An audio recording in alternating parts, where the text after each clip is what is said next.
काढण्यासाठी नेमलेल्या सुबोध कुमार समितीनं आपला अहवाल सादर केलेला आहे। मात्र जुनी आणि नवी पेन्शन योजना यात काय फरक आहे आणि सुबोध कुमार समितीच्या अहवालानुसार जुन्या पेन्शनसाठी किती कोटी रुपये लागणार आहेत त्यावरचा हा एक विशेष रिपोर्ट पाहूया।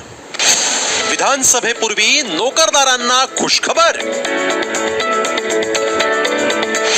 जुन्या पेन्शनसाठी 3,500 कोटी। सुबोध कुमार समितीचा अहवाल सादर। विधानसभा निवडणुकीपूर्वी महायुती सरकारनं जुन्या पेन्शन योजनेसाठी हालचाली सुरू केल्या आहेत। सरकारनं नेमलेल्या सुबोध कुमार समितीनं नव्या आणि जुन्या पेन्शन योजनेतून मध्यम मार्ग काढत आपला अहवाल राज्य सरकारकडे सादर केला। त्यानुसार या योजनेसाठी 3,500 कोटी बाजूला काढावे लागणार असल्याची माहिती सूत्रांनी दिली आहे। मात्र या दोन्ही योजनांमध्ये नेमका काय फरक आहे पाहूया। पेन्शन योजनेतील फरक। जुन्या पेन्शन योजनेत 50% पेन्शनची हमी, तर नव्या पेन्शन योजनेत पेन्शनची पक्की हमी नाही।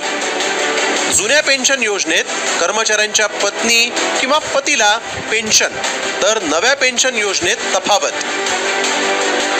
जुन्या पेन्शन योजनेत महागाई भत्त्याची तरतूद, तर नव्या पेन्शन योजनेत महागाई भत्त्याची तरतूद नाही। जुनी पेन्शन योजना सरकारी तिजोरीवर आधारित, तर नवी पेन्शन योजना बाजारावर आधारित। अर्थसंकल्पातील माहितीनुसार राज्यावर 7.5 लाख कोटींचं कर्ज असल्याचं समोर आलेलं आहे। त्यात 20,000 कोटींची महसुली तूट आहे। त्यानंतरही विविध योजनांसाठी सरकारनं तब्बल 90,000 कोटींच्या पुरवणी मागण्या मांडल्या आहेत। त्यामुळे राज्यात उत्पन्नाचा ओघ कमी आणि खर्च जास्त अशी स्थिती आहे। त्यातच सरकारनं योजनांच्या जाहिरातींसाठी 270 कोटींची तरतूद केली आहे। हे कमी की काय? आता सरकार सुबोध कुमार समितीच्या अहवालानुसार जुन्या पेन्शन योजनेची घोषणा करण्याच्या तयारीत असल्याचं कळतंय। त्यासाठी दरवर्षी राज्याच्या तिजोरीवर 1 ते 1.25 लाख कोटींचा भर पडणार आहे।